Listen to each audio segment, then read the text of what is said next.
Hello everyone, it's Gladius.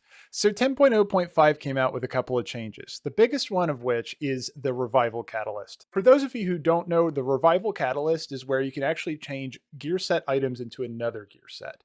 So for example, if you have this Raging Storm set and you wanted to change one of those pieces into a tier piece, so that's one of the tier pieces that you get from the raid. In the guide ahead, I'm going to go over how you get the charges, which items can be used in the Catalyst, and then also how to unlock account-wide progress by doing the required content. Before we get into it, everyone, if at the end of the video you decide this was helpful to you in some way, please heroic strike that like button. And then, if you want to stay up to date with WoW content in the future, please slam the subscribe. All right, let's get into it. So our journey begins at the Seat of the Aspects, where we're going to talk to Watcher Koronos to get the quest Reviving the Machine. This is going to ask us to seek the Revival Catalyst.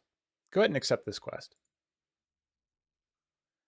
Next, it's going to take us just over here north of Tier Hold to complete the objective.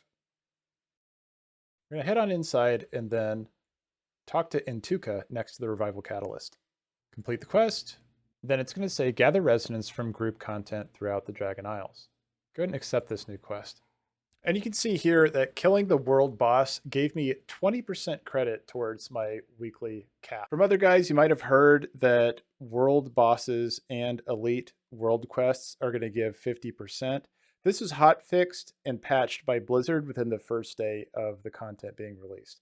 At this point, you can expect between 20%. Between 10% and 20% is about what you can expect from these. I'm not sure what the difference is. I completed one elite quest and got 10%. Then I completed another one and got 20%. I'm not sure. Also, world events were not rewarding me any percentage towards my weekly completion.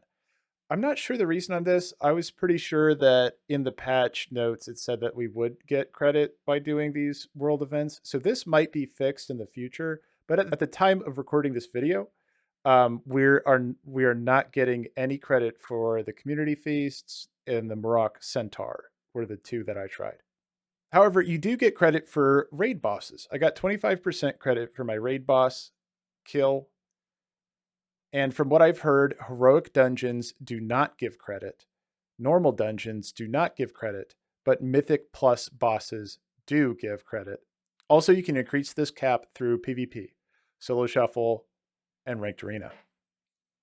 After completing our weekly progress cap, we're going to head on back to the Catalyst. Turn in your quest to Entuka, and then we have our account-wide charge. This is going to be on each one of your characters. Every single one is going to receive a charge. All right, now that we have our charge, let's go ahead and take a look at how the Catalyst works. You're going to interact with the Catalyst, and it's going to pop up with a window. We can see down here how many charges we have. We have one. We're going to click on the plus, and then it's going to show us all of the upgradable items or changeable items that are going to be in our inventory. So here, I have my Legguards of the Raging Tempests. This is something you're able to get through world events, the World Storm events. We're going to take a look at my guide in the description on how to get the Raging Tempests gear. So if I click on that, I'm able to change that into the Walking Mountain legs, which are a part of my tier set. So you can change any of these Season 1 items into tier gear. Now let's talk about other items that are going to be available.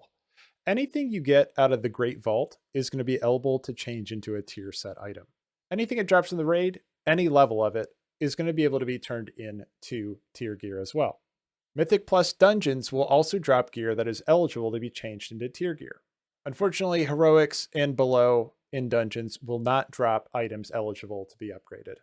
Same goes for World Quest gear as well, except for the Primal Storm gear. The Primal Storm gear will be able to be upgraded to tier gear. There's been a little bit of confusion around the Revival Catalyst, especially because after day 1, it was hot fixed to have the values changed. This is the most up-to-date as of the 25th. So this is a couple days after the Catalyst has come out and after the hot fix. If there's any more changes on the values or things in this guide, I'll go ahead and release another video and link it in the description as a follow-up.